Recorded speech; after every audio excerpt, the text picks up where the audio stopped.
Yesus, haleluya. Yesus, selamanya Yesus, harapanku tak akan hilang, karena kasih-Nya sekarang ku ada. Oh Yesusku, ku cinta Kau selamanya. Yesus, Yesus, selamanya Yesus, harapanku tak akan hilang, aku ada. Oh Yesus, selamanya sekali. Yesus, selamanya Yesus, harapanku tak akan hilang, karena kasih-Nya sekarang ku ada. Oh Yesusku, ku cinta Kau. Oh Yesusku, ku cinta Kau. Jadi harapan kita pemulihan terjadi, amin. Oh, pemulihan terjadi saat datang di hartanya.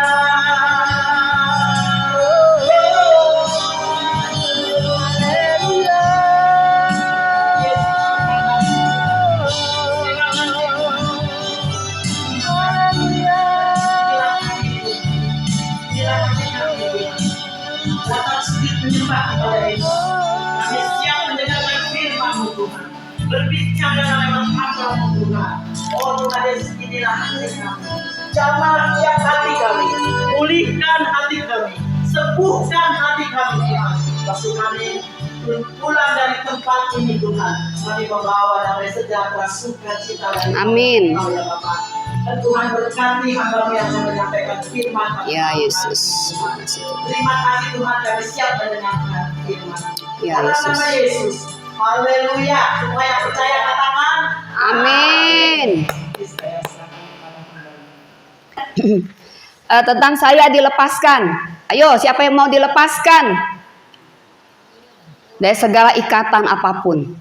Setiap kita mau ya, seperti lagu tadi ya. Kita mau dipulihkan, kita mau disembuhkan ya. Siapa penyembuh kita? Tuhan Yesus.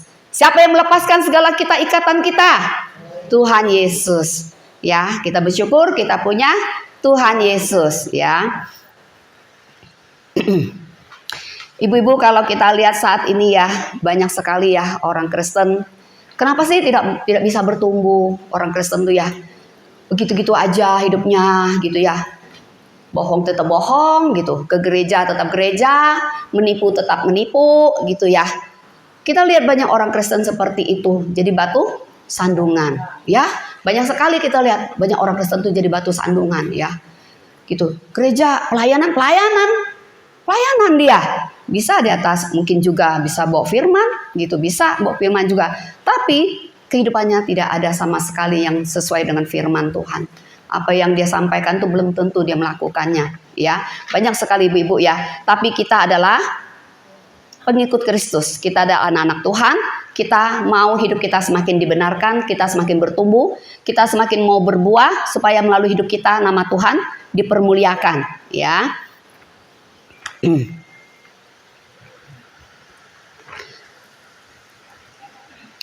Banyak anak-anak Kristen, orang Kristen juga ibu-ibu ya, percaya kuasa-kuasa kegelapan ibu-ibu.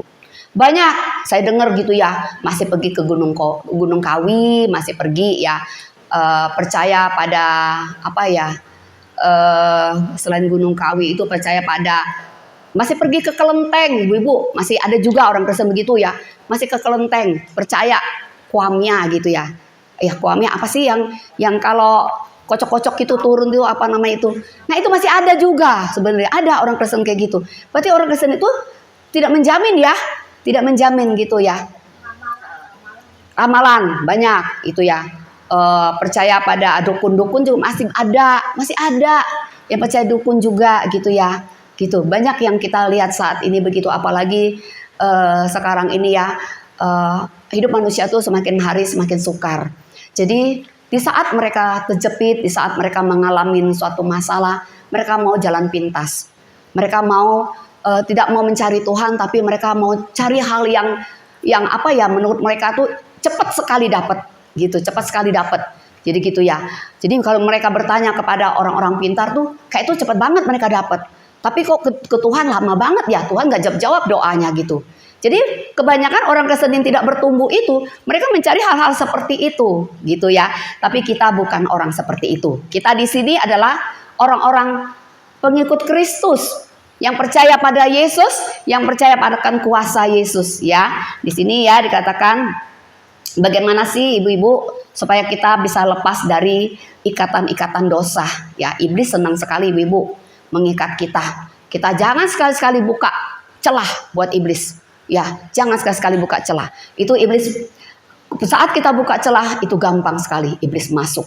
Iblis masuk melalui siapa? Melalui apa? Pikiran kita, ya, hati kita. Jangan sampai dicolong iblis hati kita, ibu-ibu ya. Ya, jangan mau, hati kita harus kita jaga. Di Amsal 4:23, jagalah hatimu dari segala kewaspadaan, karena dari situ terpancar kehidupan, ya. Jadi kita harus jaga hati kita. Kita mau buka yuk di Efesus 4 ya, ayat 17. Ayat Efesus 4 ayat 7 dikatakan, saya tidak memberi tempat untuk kesempatan pada iblis. Jadi kita jangan beri kesempatan untuk iblis, ibu-ibu ya. Nah, tapi di sini ada 3 jenis tempat yang iblis gunakan ya, melalui pikiran yang sia-sia. Kita buka Efesus 4 ayat 17 sampai 19, ada yang mau baca?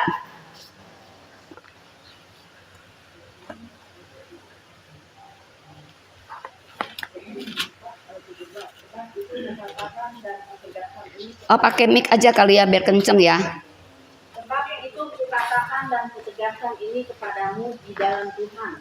Jangan hidup lagi sama seperti orang-orang yang tidak mengenal Allah, Ya. dengan pikirannya yang sia-sia. 18 ya? Iya, sampai 19. Dan Efesus 4. pengertiannya yang gelap jauh dari hidup persekutuan dengan Allah, karena kebodohan yang ada di dalam mereka dan karena kedegilan hati mereka. 19. Perasaan mereka telah tumpul sehingga mereka menyerahkan diri kepada hawa nafsu dan mengerjakan dengan serakah segala macam kecemarannya. Ya. Ya, sudah 19 ya. Jadi di sini judulnya manusia baru ya. Sebab itu kukatakan dan kutegaskan ini kepadamu di dalam Tuhan. Jangan hidup lagi sama seperti orang-orang yang tidak mengenal Allah dengan pikirannya yang sia-sia. Jadi iblis memakai apa? Pikiran kita. Jadi kita jangan mau ya pikiran kita pikirannya sia-sia. Pikiran sia-sia, pikiran seperti apa sih? Ibu-ibu gini ya, sering ya kita alamin ya. Saat kita mengalami masalah gitu ya. Kita tuh sering banget. Saya ini diri saya sendiri ya. Kalau saya ada masalah tuh ya, malam-malam itu ya, saya mau tidur saya pikirin gitu. Pikirin terus masalah itu. Gitu. Sampai kayak mana gitu ya masalah itu. Sebenarnya masalah kita tuh kecil, tapi karena kita pikirin, jadi masalah itu jadi besar. Ya, jadi besar, masalah kita besar banget gitu ya. Nah, jadi kalau masalah kita besar, berarti Tuhan kita ada nggak? Nggak ada. Jadi siapa pakai iblis pakai pikiran kita, menjatuhkan kita melalui pikiran. Sering kita ini ya anak-anak Tuhan tuh punya pikiran yang negatif. Pikiran yang negatif tuh gampang banget gitu ya, melakukan hal-hal yang negatif gitu. Ya. Sorry ya karena nggak ada tempat taruh ini. Ayat 18 katakan dan pengertiannya yang gelap jauh dari hidup persekutuan dengan Allah. Jadi kalau kita jauh dari Tuhan itu ya, itu pasti. Iblis itu seneng banget. Gampang masuk melalui pikiran kita. Ya, mulai kita tuh mau ngereka-reka pikiran. Ini orang itu jangan-jangan dia mau nipu saya nih. Jangan-jangan dia ingin berbuat jahat nih sama saya nih. Belum tentu orang itu melakukan kejahatan pada kita. Tapi pikiran kita ini sudah dimasukin oleh si iblis itu. Menguasai pikiran kita. Tuh jangan-jangan tuh ya. Dia ingin membicarain saya. Belum tentu orang itu bicara kita gitu hal-hal yang jelek, belum tentu. Tapi kita sudah duga-duga gitu, udah duga-duga. Jangan-jangan orang begini sama kita. Itu iblis sangat sekali ya menjatuhi manusia itu melalui pikiran, ya, melalui pikiran kita. Karena kebodohan yang ada di dalam mereka dan karena kedegilan hati mereka. Kenapa? Hati kita jauh dari Tuhan. Jadi kalau hati kita jauh dari Tuhan, ya itu apa ya? Iblis itu gampang masuk melalui pikiran kita, masuk hati kita. Mulai itu hati kita tuh jadi kotor. Hati kita penuh dengan sampah-sampah, yang pikiran-pikiran yang tidak harusnya kita pikirkan, gitu. Kita pikirin terus gitu ya. Di ayat 19 dikatakan perasaan mereka telah tumpul ya. Jadi kalau dengar firman pun tidak akan masuk, tumpul.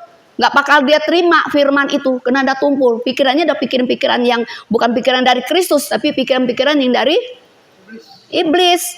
Jadi iblis itu seneng. Gitu, jangan sekali-sekali ibu-ibu ya kita buka celah. Jangan sekali-sekali kita buka hati kita untuk iblis masuk dalam hati dan pikiran kita. Gitu ya. Itu yang sering dipakai iblis tuh hati pikiran kita. Nomor satu pikiran. Dari pikiran masuk ke hati. Gitu. Ya. Sehingga mereka menyerahkan diri kepada hawa nafsu dan mengerjakan dengan serakah segala macam kecemaran, ya.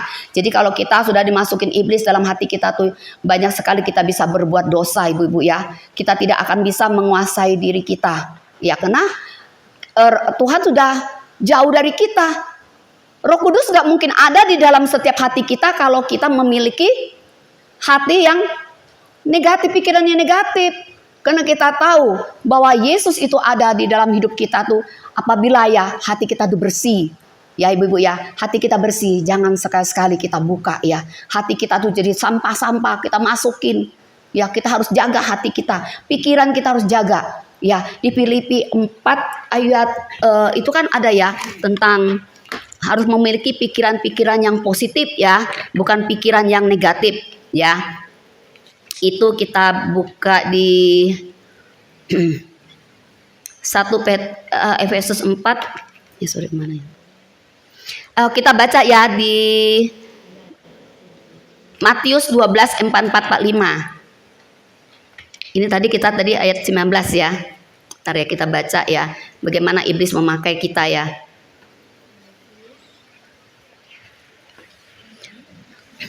Matius 12 44 sampai 45 ya. Di sini katakan ya, lalu ia berkata, aku akan kembali ke rumah yang telah kutinggalkan itu. Nah, hati-hati ibu-ibu ya. Jadi kalau kita sudah sudah ikut Tuhan, terus kita meninggalkan Tuhan, itu gampang sekali iblis masuk ya di dalam hati kita. Maka pergilah ia dan mendapatkan rumah itu kosong dan bersih, tersapu dan rapi teratur.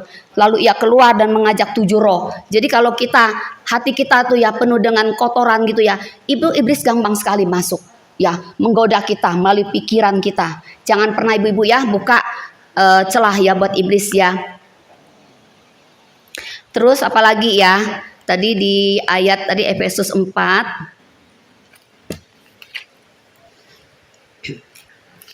tadi yang 20 ya, saya buka lagi bahas lagi ya. Yang ayat 20 dikatakan 19 ya, perbuatan daging telah nyata yaitu percabulan, kecemaran, hawa nafsu ya. Nah, itu perbuatan daging ya. Kita harus memiliki Roh Kudus supaya Roh Kudus itu yang menguasai hidup kita. Kalau Roh Kudus yang menguasai hidup kita, jadi kita bisa menguasai diri kita. Jadi segala perbuatan-perbuatan daging itu kita bisa kuasai. Kita tahu, oh ini salah, oh ini benar gitu. Tapi kalau kita tidak ada Roh Kudus, tidak ada Roh Kudus dalam hidup kita, tidak ada penguasaan diri. Ya, tidak penguasaan diri. Jadi kita harus hati-hati ibu-ibu ya. Jadi kita harus hati-hati, jangan sampai kita buka ya. Jadi satu tadi A, pikiran yang sia-sia. Nah ya, ke B ya, yang B kebiasaan buruk. Ini sering sekali ini kita lakukan kebiasaan buruk dalam hidup kita. Kadang-kala kita tidak menyadari nih ibu-ibu ya. Kebiasaan yang kita sering lakukan. Kita buka ya Efesus 4 ayat 25 sampai 32. Efesus 4 ayat 25 sampai 32, saya baca aja ya. Karena itu, buanglah dusta. Dusta itu bohong, dan berkatalah benar seorang kepada yang lain, karena kita adalah sesama anggota, ya. Apalagi kita anak-anak Tuhan, kita nggak boleh bohong, kita nggak boleh dusta ibu-ibu ya. Apabila kamu menjadi marah, janganlah kamu berbuat dosa. Janganlah matahari terbenam sebelum padam amarahmu. Jadi kita harus hati-hati kalau kita marah, misalnya bisa gini aja ya, kita suami istri kan sering ya, kalau dulu saya ya. Jadi kalau kita ada kesalahan itu, kita tahu nih kita salah gitu ya, kita harus minta maaf. Walaupun mungkin kita nih bener gitu, tetap kita lakukan kebenaran itu, kita minta maaf terlebih dahulu. Jangan sampai dikatakan matahari terbenam, kita nyimpen dosa itu, kita simpen terus kita benci sampai tidur, kita ingat-ingat terus sampai nggak bisa tidur gitu. Dulu saya begitu, sampai nggak bisa tidur saya loh, mikirin gitu. Jadi masalah itu kecil saya pikirin terus pikiran saya. Nah itu nggak bagus ibu-ibu ya. Kita harus buang semuanya itu ya. Jadi pikiran itu harus kita jaga ya gitu ya. Penguasaan diri juga kita harus jaga ya ibu-ibu ya.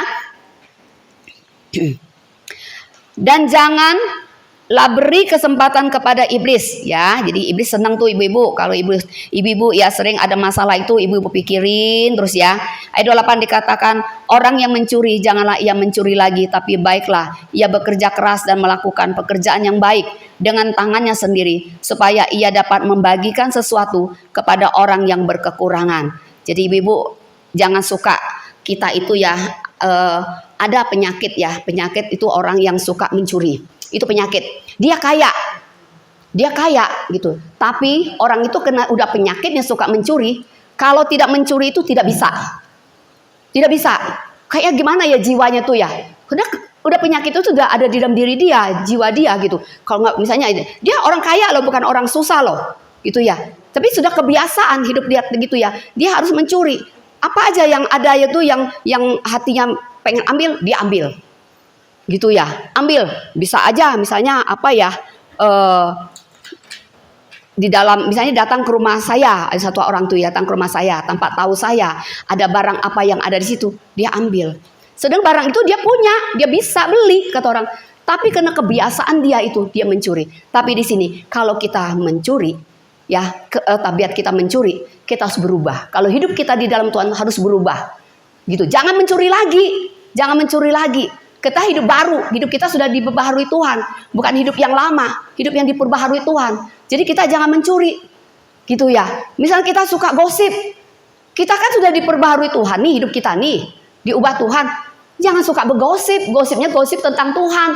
Jangan gosipin si A, gosip si B, ngomongin si A gitu. Jangan ibu-ibu ya. Ini kita ini ya wanita-wanita nih harus memang mengeluarkan 5.000 kata dikatakan ya. Jadi kita harus hati-hati. Kadang-kadang suka bablasan mulut kita nih. Maunya kita tuh nggak mau ngomongin orang. Tapi karena mulut kita terlalu banyak ngomong, nggak dikontrol lagi pikiran kita. Kita ngomong tuh, nih si Mimi nih, tahu nggak si Mimi itu begini loh, gitu. Gosip si Mimi, mending digosip begitu. Kadang adu domba lagi. Kamu tahu nggak tuh? Itu dia bicarain kamu loh, gitu. Kadang sebenarnya orang yang dia omong itu belum tentu bicarain. Ya ibu-ibu ya, seperti kita ada permainan loh ibu-ibu ya. Permainan itu dari kata permainan kata si A dikasih kata ke B, ke C itu pasti berubah-berubah. Bisa tambah, bisa kurang ya. Nah, jadi ibu-ibu kita harus hati-hati. Kita harus hati-hati menggunakan mulut kita. Mulut kita ini bisa ibu-ibu ya, api bisa membakar. Jadi jangan pernah kita tuh mengeluarkan kata sia-sia. Ya, kata sia-sia. Kita harus jaga hati. Apalagi kita anak-anak Tuhan. Kita tahu bahwa hidup kita sudah diperbaharui Tuhan. Untuk apa Tuhan Yesus mati di atas kayu salib? Kalau kita tidak mau berubah. Jadi hidup kita ini harus berubah. Gitu. Jadi tukang gosip, jangan tukang gosip lagi kalau saat kita sudah diubah Tuhan, ya. Gitu. Kalau kita disakitin, ampunin orang itu. Jangan kita simpan dendam, kita benci terus. Gitu, aku benci tuh lihat si itu tuh. Tuh si Cik Lina tuh, benci aku gitu. Itu nggak boleh ibu-ibu. Apalagi kita seorang seiman, ya harus saling mengampunin. Tidak ada orang yang tidak salah, ya. Semuanya kita pasti melakukan kesalahan, gitu. Kita selalu melihat, kadang-kadang kita ini selalu melihat ya, kata orang balok di depan kita, di atas firman Tuhan ya. Tapi selumbar. Nah. Di mata kita tuh kita nggak tahu gitu kan gitu. Kadang-kadang kehidupan kita dia hanya menilai orang tuh yang jahat aja, yang negatif itu yang kita nilai. Tapi kita nggak pernah menilai orang tuh yang positif. Seharusnya kita anak-anak Tuhan ya, kita jangan punya pikiran negatif, tapi kita punya pikiran yang positif. Ya, pikiran positif.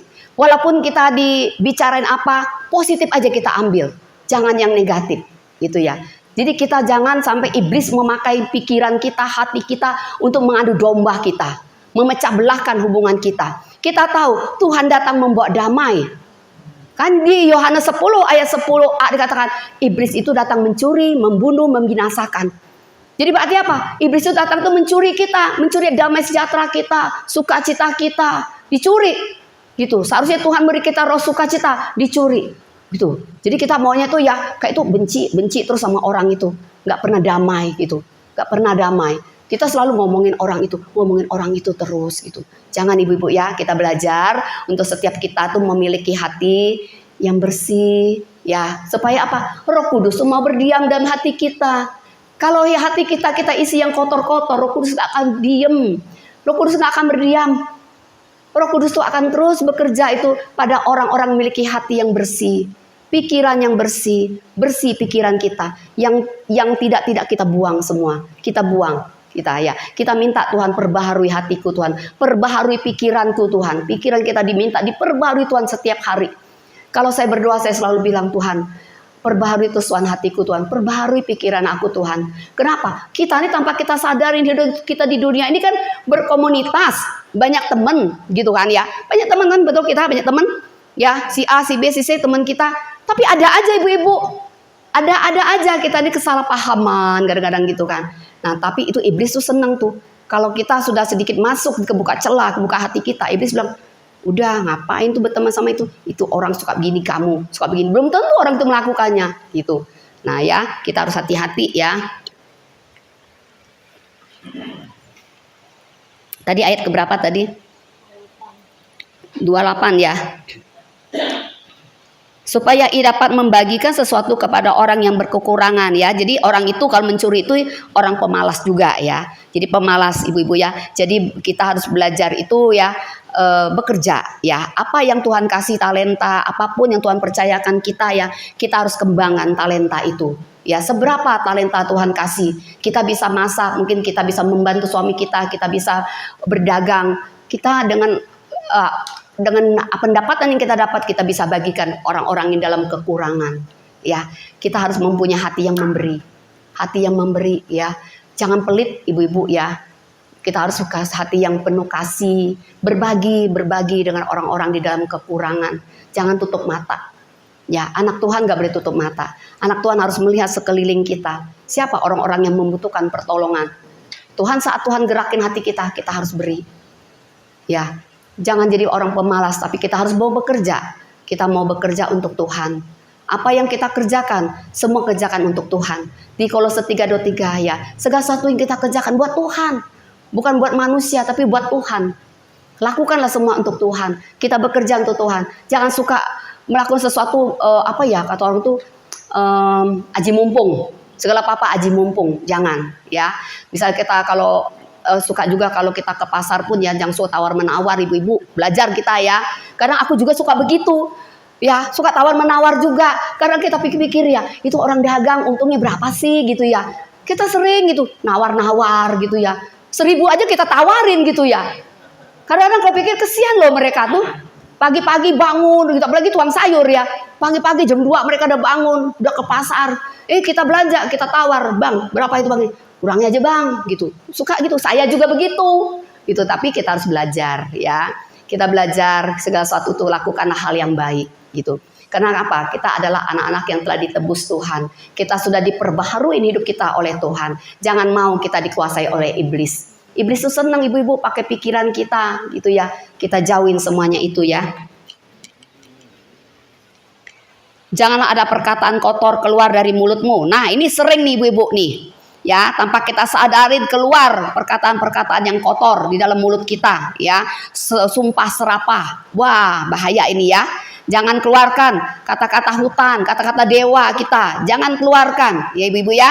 Kita kuasai lidah bibir kita ya. Kita adalah anak-anak terang, bukan anak gelap. Jadi kita harus menggunakan perkataan-perkataan yang membangun, perkataan-perkataan yang menguatkan ya. Perkataan itu ya di mana perlu supaya mereka yang mendengarnya beroleh kasih karunia, ya. Jadi kalau kita melakukan kata-kata yang membangun seperti ini, misalnya gini, ada teman kita yang curhat gitu ya, misalnya gitu ya. Kita bangun dia, mungkin dia dalam hal-hal ada masalah dia. Kita katakan, kamu harus kuat, percaya sama Yesus. Yesus pasti penolong kamu. Yesus pasti buka jalan. Jadi itu kata yang positif gitu kan. Kata-kata yang membangun. Saat dia sakit kita doakan dia. Kita percaya Yesus Yehova Rafa, Allah penyembuh gitu. Jadi kata-kata kita tuh kata-kata yang membangun orang, membangkitkan juga iman orang. Kamu harus semangat. Kamu harus semangat. Kamu terus cari Tuhan. Itu membangun ya. Jangan pernah kamu meninggalkan Tuhan. Bisa umpama seperti itu ya, ada teman ya. Jangan pernah meninggalkan Tuhan. Percaya Tuhan Yesus penolong kita. Dia pelindung kita. Ya. Dia adalah panji-panji keselamatan kita. Jadi kita harus katakan yang positif.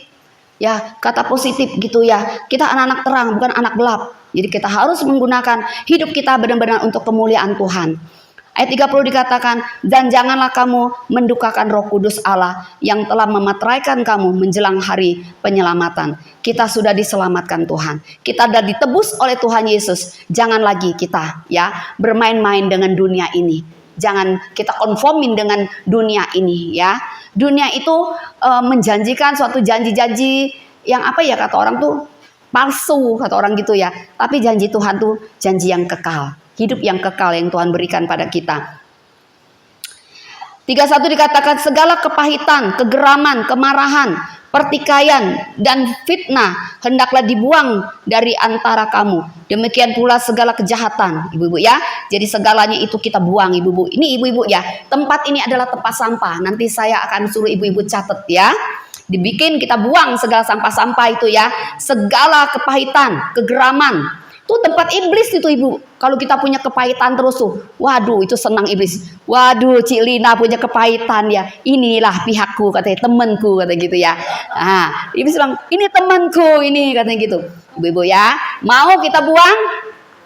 Mau ya, buang segala kepahitan, kebencian ya, kegeraman semuanya kita buang. Itu adalah pekerjaan iblis ya. Kalau Tuhan Yesus datang tuh memberikan kasih, mengampuni, mengasihi gitu ya. Itu Tuhan Yesus ya. Kalau pekerjaan iblis itu yang jahat-jahat ya ibu ya. Nah ayat 32 katakan tetapi hendaklah kamu ramah seorang terhadap yang lain. Penuh kasih mesra dan saling mengampuni. Sebagaimana Allah di dalam Kristus telah mengampuni kamu. Nah jadi kalau kita tahu bahwa Yesus itu telah mengampuni kita. Ya kita harus mengampuni juga. Kita ini masih belum sempurna ibu-ibu. Ya kita masih belum sempurna. Jadi jangan kita mengaku diri kita ini udah sempurna. Kita mau Tuhan diperbaharui terus hati kita, pikiran kita, hidup kita minta diperbaharui Tuhan terus. Ya. Jadi jangan pernah merasa aku ini ya ikut Tuhan loh. Aku ini sudah jadi orang benar loh gitu. Itu sombong gitu. Selama kita masih di dalam dunia ini, selama itu kita menghadapi tantangan-tantangan. Selama itu akan kita hadapin masalah-masalah yang kita hadapin di dunia ini. Tapi bagaimana kita melihat masalah itu, bagaimana kita menilai masalah itu untuk kita hadapin gitu. Kalau kita menilai sesuatu dengan positif, dengan baik, maka kita akan menerima yang baik. Ya, jadi ibu-ibu harus jaga ya ibu-ibu ya. Hati kita, pikiran kita harus jaga. Jangan sampai iblis masuk menguasai pikiran kita sehingga kita melakukan kata-kata yang sia-sia, pikiran yang sia-sia, perbuatan yang sia-sia. Ya, Tuhan tidak mau ya kita melakukan hal itu.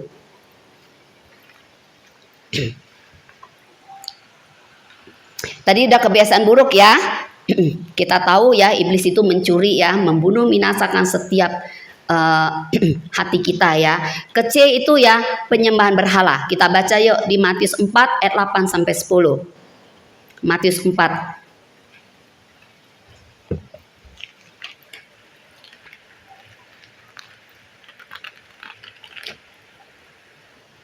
Ada yang sudah dapat?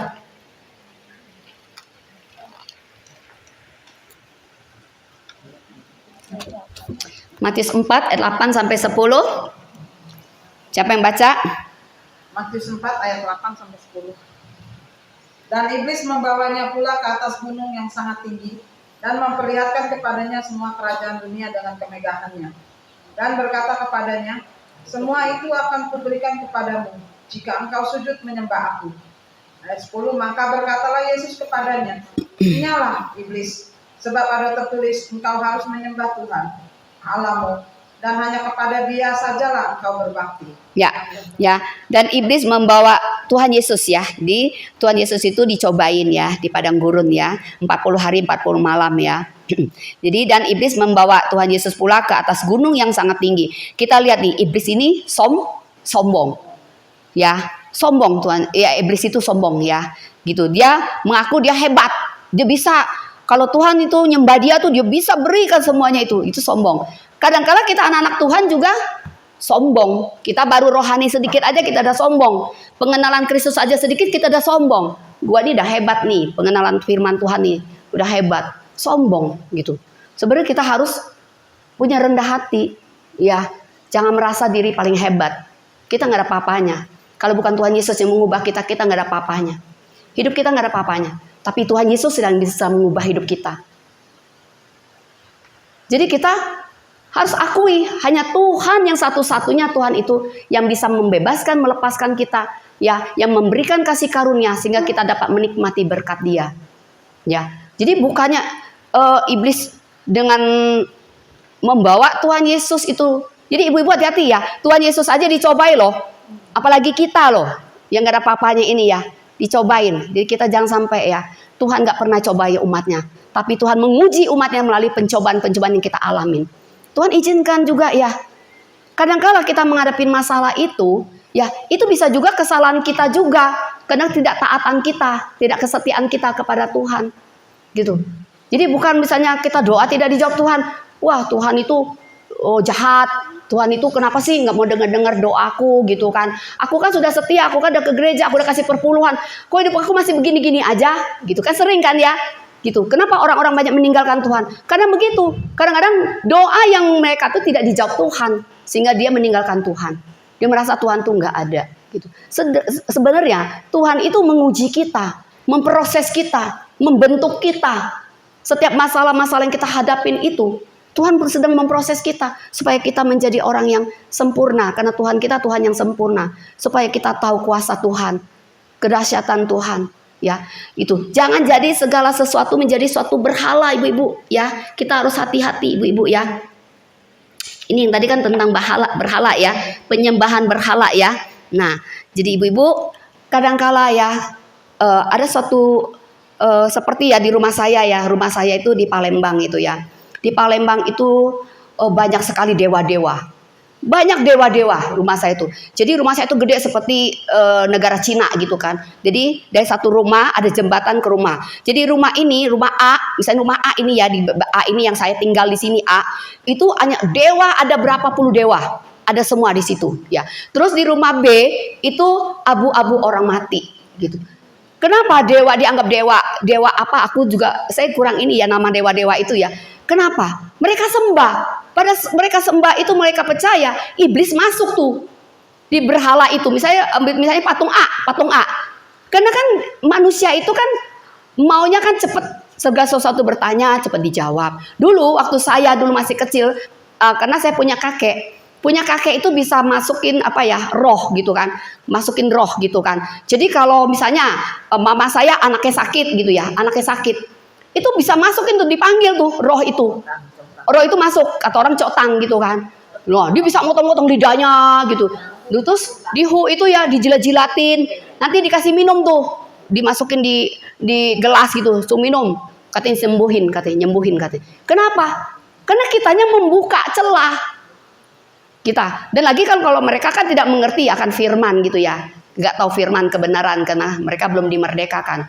Tapi kalau kita ya sudah dimerdekakan Tuhan, jangan sampai uang pun jadi berhala, ibu-ibu. Hati-hati loh. Jangan mencari uang. Nggak lupa semua keluarga. Pagi pergi, malam pergi. Gitu ya. Nggak inget keluarga. Mereka cari uang. Dianggap uang itu segala-galanya. Itu berhala juga uang. Hati-hati. Nah, kadang-kadang ada juga orang tua, anak jadi berhala juga. Ada anak gitu. Jadi berhala juga anak tuh. Waduh, kayak takut anak ini kenapa-kenapa. Nanti anak jatuh. Anak ini pergi jauh-jauh nanti bagaimana. Jadi lebih dari Tuhan. Jadi segala sesuatu yang kita sembah yang lebih dari Tuhan itu adalah berhala. Ya, itu menurut saya itu berhala. Jadi kita harus jauhin ya ibu-ibu ya. Jadi kita harus tetap percaya bahwa Yesus itu adalah pelepas kita. Jangan pernah kita membuat sesuatu itu melebihi dari Tuhan. Ya, jangan melebihi dari Tuhan ya. Kita tahu bahwa berkat semua datang dari Tuhan ya. Berkat bukan datang dari iblis, tapi berkat datang dari Tuhan. Ya, jangan pernah ibu-ibu kita mencari sesuatu karena kita ingin mendapatkan yang lebih gitu. Ada orang kan banyak ingin kaya, mereka cari kekayaan dengan cara-cara penyembahan seperti itu. Ya, penyembahan berhala-berhala gitu. Itu Gunung Kawi itu kan berhala. Mereka jauh-jauh Gunung Kawi kemana gitu ya. Terus ada lagi Nyai Roro Kidul atau apa tuh ya. Itu orang pergi itu mencari supaya dapat kekayaan gitu. Nah itu berhala. Jadi itu harus hati-hati ya. Kita jangan sampai sesuatu itu menjadi suatu berhala. Kita tahu yang mana harus kita sembah, yang mana yang tidak boleh kita sembah ya.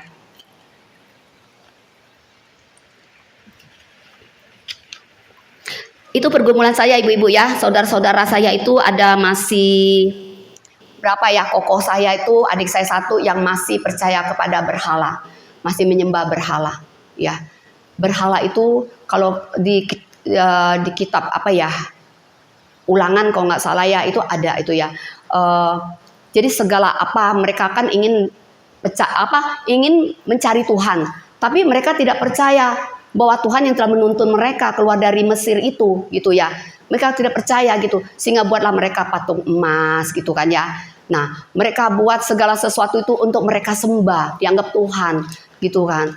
Jadi kita jangan sampai segala sesuatu itu menjadi suatu berhala hidup kita. Ya, iblis masuk di dalam setiap penyembahan kita itu. Jadi kita harus hati-hati ya.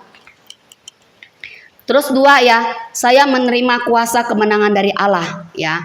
Pertama itu kita tahu bahwa kunci dari pelepasan itu saya tidak memberi tempat pada kesempatan pada iblis. Itu kunci pertama ibu-ibu ya.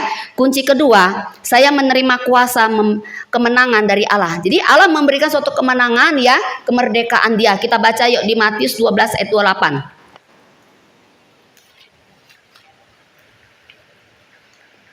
Saya baca ya, Matius 12 ayat 28 dikatakan, tetapi jika aku mengusir setan dengan kuasa roh Allah, maka sesungguhnya kerajaan Allah sudah datang kepadamu. Ibu-ibu ya, kita ini sudah diselamatkan Tuhan. Pada saat kita percaya bahwa Yesus adalah Tuhan dan Juru Selamat, kita diberi Tuhan otoritas, diberi Tuhan kuasa. Diberi Tuhan kuasa untuk setiap kita. Jadi jangan punya ketakutan lagi.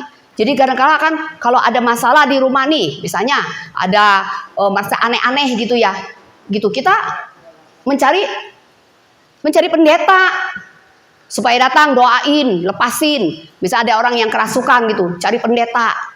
Sebenarnya Tuhan tuh beri kita kuasa, otoritas juga saat kita percaya, ya. Saat kita percaya, mengaku dengan mulut kita Tuhan ada di juru selamat kita, maka Tuhan memberi kita kuasa, ya. Jadi jangan takut ibu-ibu ya, bahwa roh yang ada dalam kita ini lebih besar daripada roh yang ada di dunia ini. Ya, jadi jangan takut apa-apa kita rasa ketakutan gitu ya. Wah gitu. Saya bersyukur ibu-ibu ya, baru-baru ini tahun lalu ya, pada saat ipar saya dia renovasi rumah, saya bersyukur Tuhan mempercayakan saya di mana ipar saya itu bilang sama saya, tolong dong doain rumahnya, urapin rumahnya. Saya percaya bahwa diri saya bukan saya lagi, Yesus dalam diri saya nih, Kristus yang ada dalam diri saya. Tuhan sudah beri saya otoritas, Tuhan sudah beri saya kuasa. Nah, saya jalanin,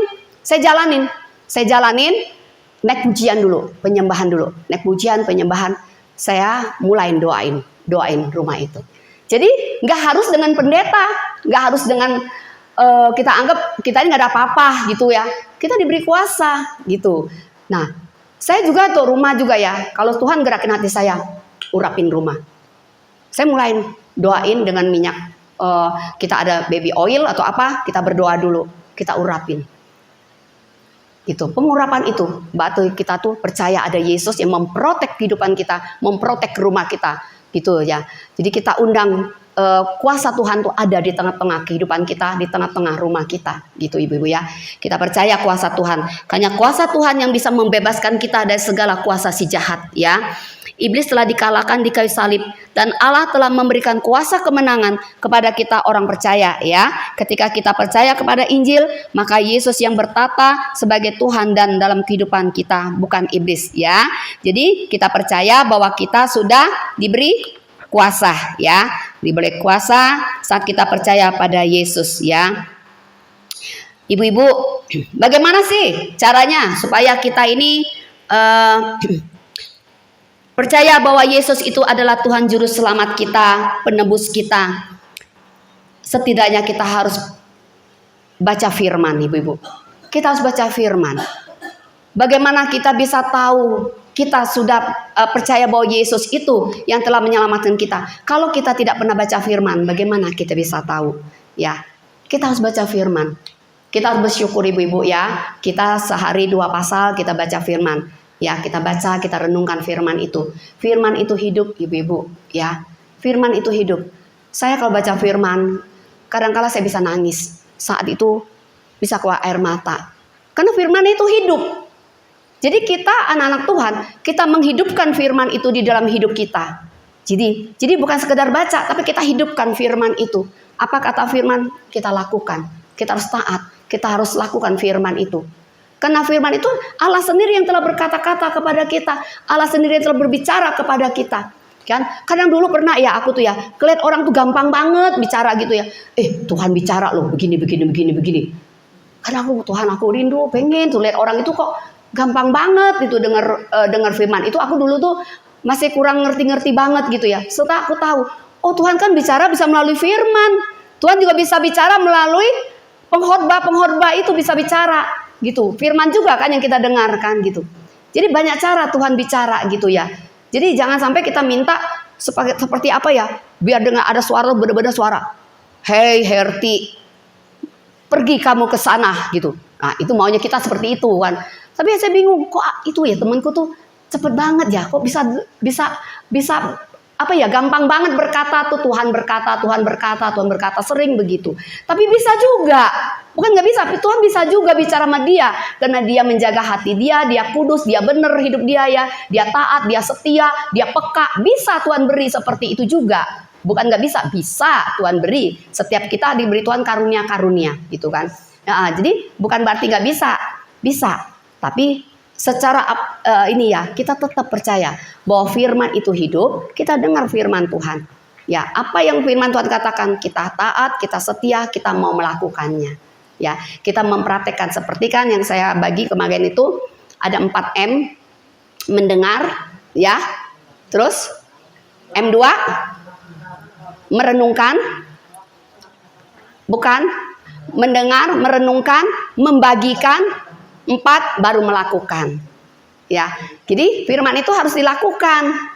Kita bagikan juga. Jadi saat kita dapat firman, kita bagikan ke teman kita, siapa aja saudara kita bagikan. Setiap firman yang kita dapat berkat, wah aku dapat berkat nih, firman ini sungguh menguatkan aku nih. Kita bagikan firman itu kepada orang lain. Kenapa? Supaya orang lain pun dapat berkat. Jadi bukan kita sendiri ya, bukan kita sendiri dapat berkat, tapi bagi teman-teman kita dapat berkat.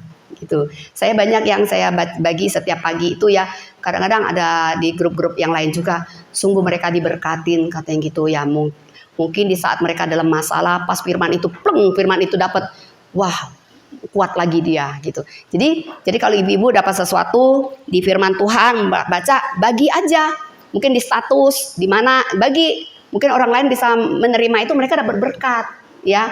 Ya, kita harus terus ya melakukan firman Tuhan ya.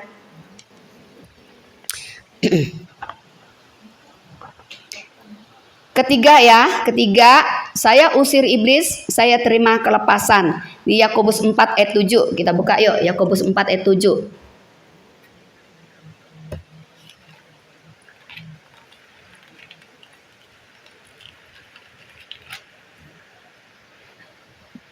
Yakobus 4 ayat 7 dikatakan, karena itu tunduklah kepada Allah dan lawanlah iblis, maka ia akan lari daripadamu ya. Jadi kalau kita undang Roh Kudus masuk dalam hidup kita undang Roh Kudus, setiap hari kita baca firman, setiap hari kita bersaat teduh dengan Tuhan ya, setiap hari kita memuji menyembah Tuhan, saya yakin iblis gemetar, iblis takut puji-pujian penuh kuasa ibu-ibu ya. Tuhan bertata di atas puji-pujian umatnya. Jadi kalau aku ya, kalau pagi malam itu ya, aku harus menaikkan pujian dulu. Jadi pujian, kadang-kala aku suka lihat juga tuh ikutin yang di YouTube itu kan ada, saya suka ikuti evangelis apa namanya tuh Stefanus Yordan. Itu pujian penyembahannya enak gitu ya. Saya ikutin pujian penyembahannya.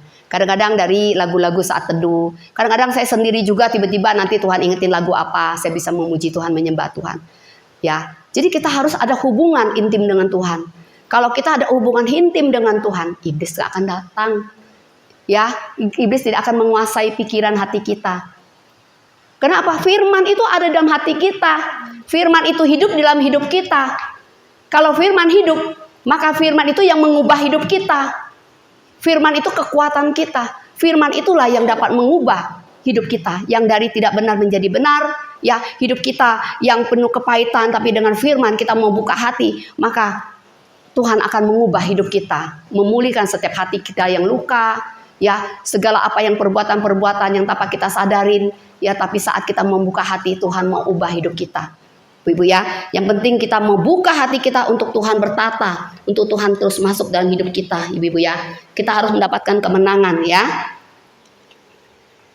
Jangan pernah kita dikalahkan oleh iblis ya. Kita harus mengalahkan iblis dengan kekuatan Allah. Ini belenggu iblis dapat dilepaskan dengan cara tunduk kepada Allah, yaitu dengan mengakui dan bertobat dari kesalahan kita yang telah memberi tempat pada iblis. Ya, jadi di sini saya ada 3 ya, ada 3 tips ya, bagaimana kita harus berdamai ya, bagaimana Tuhan itu mau mengampunin kita ya, Tuhan mau memulihkan keadaan kita, Tuhan mau apa ya kata orang tuh, hidup kita itu tidak diikat lagi oleh kuasa kegelapan gitu ya. Nah, di sini saya ada tip ya 3. Kita harus berdamai dulu dengan Allah. Jadi kalau kita ada dosa, ada kesalahan ya, kita datang kepada Tuhan minta ampun. Tuhan ampuni aku Tuhan. Nah, ya ibu-ibu, nih ya ibu-ibu ya, kemarin waktu saya mau ngerebus ini sedikit kesaksian ibu-ibu ya. Jadi waktu saya ngerebus mau bikin apa namanya bakso itu, kuah bakso gitu kan, saya tuh menggodok air gitu, godok air nggak banyak, apinya 45 derajat gitu ya, api sedang gitu. Nah terus saya itu lupa, tiba-tiba dari 7:30 malam sampai jam 5:30 itu saya heran, itu memang waktu malam itu saya sering bangun juga, jam 12 saya bangun, jam 1 bangun, jam 3 bangun, saya nggak tahu, tapi nggak ingat sama sekali bahwa saya itu sedang rebus itu ya. Nah terus paginya saya bangun pagi itu saya memuji Tuhan, menyembah Tuhan. Itu biasa saya 1 jam, kadang 1,5 jam sampai 2 jam, kadang-kadang pokoknya lihat waktunya lah gitu ya. Sudah habis menyembah muji Tuhan, tiba-tiba saya tuh, ini benar ibu-ibu ya, waktu itu saya tuh lagi mau baca kitab 2 raja-raja itu ya, 2 raja-raja. Saya tiba-tiba waktu mau baca itu, baru mau baca, tiba-tiba nggak tahu Roh Kudus tuh kayak suruh saya melangkah, saya langsung ke dapur gitu kan, ke dapur. Saya buka dapur. Biasanya kalau saya itu buka dapur, buka jendela semua itu jam 6 gitu ya. Biasanya udah selesai semuanya gitu kan, baca firman, doa semua udah, saya buka itu ya, pintu, buka jendela gitu ya. Pada saat saya Roh Kudus itu suruh saya ke dapur, itu saya buka pintu. Wah, kaget saya. Api saya masih nyala. Itu dari malam, dari 7:30 malam sampai jam 5:30 pagi gitu. Jadi saya belum baca firman berarti kan. Pada saat mau baca, saya diingetin gitu kan. Saya bukan diingetin untuk ingat saya itu, bukan. Bukan karena kayaknya aku rebus sih. Enggak ada sama sekali. Bener-bener saya nggak ingat sama sekali, ibu-ibu ya. Terus tiba-tiba saya itu ke dapur aja, digerakin Roh Kudus gitu kan. Saya lihat, waduh, itu api masih nyala. Panci saya udah kering gitu kan, putih dalam itu kan, udah benar-benar putih gitu kan. Terus kalau panci itu kan kalau pakai yang oson itu, dia itu tutupnya itu ada kain. Kain itu sudah naik ke atas, sudah menempel di kaca gitu. Nah, Gitu. Jadi kalau kita ada hubungan dengan Tuhan, dekat sama Tuhan, itu Roh Kudus tuh bisa mengingatkan kita juga. Saya di situ ya, saya langsung menangis sendiri gitu ya. Air mata saya keluar, saya bilang, aduh Tuhan, terima kasih Tuhan udah luputin aku dari segala barang bahaya itu. Tuhan sudah lindungin aku. Langsung saya masuk ke dalam, saya sujud. Tuhan ampuni aku Tuhan, ampuni aku Tuhan. Ampuni aku Tuhan, aku bilang gitu ya. Aku sudah teledor gitu kan. Teledor banget, aku tidak bisa. Ini ibu-ibu ya, kita ini kadang-kadang Tuhan kasih segala sesuatu, Tuhan itu supaya kita kelola dengan baik. Begitupun apapun yang kita lakukan itu kan semua kita lakukan untuk Tuhan. Tapi kadang kita nggak sadar, saya itu bukan sengaja sebenarnya, tapi tetap kita datang kepada Tuhan, minta ampun kepada Tuhan. Aku datang, Tuhan ampuni aku Tuhan, aku udah salah Tuhan, aku nangis seperti berhenti ibu-ibu, benar, saya nangis seperti berhenti, saya minta ampun sama Tuhan. Jadi harus ada pengampunan. Jadi kita sama Tuhan harus ada hubungan kita dengan Tuhan. Kalau kita ada sama dengan teman kita, setelah kita berhubungan dengan Tuhan, kita datang kepada teman kita, minta ampun kesalahan kita, kita minta maaf, ya, kita minta maaf, gitu. Jadi jangan sampai kita tuh menyimpan sesuatu dalam hidup kita. Ya, kita percaya bahwa hidup kita sudah diberi kemenangan, Tuhan sudah bebaskan kita, Tuhan sudah lepaskan kita. Ya, nah di sini ibu-ibu ya, ini tempat sampah. Jadi ibu-ibu, kita nggak ada yang sempurna ibu-ibu, nggak ada yang sempurna. Kita pasti ada kesalahan. Tapi kita ingatkan apa yang sudah kita lakukan dulu. Mungkin kita ada kecewa dengan si A, mungkin orang tua, mertua, siapapun. Mungkin kita juga pernah pergi ke kelenteng, mungkin kita pernah melakukan sesuatu yang tidak Tuhan inginkan. Ya ibu-ibu ya, jadi kita mau ibu-ibu ya hidup kita ini diperbaharui Tuhan. Kita mau dilepaskan Tuhan, dimerdekakan oleh Tuhan. Kita nggak mau kita pulang dari sini hidup kita masih yang lama. Ya, kita nggak mau. Kita pulang dari tempat ini kita sudah dapat kemenangan. Amin. Amin. Ya, kita mendapatkan kemenangan dari Tuhan.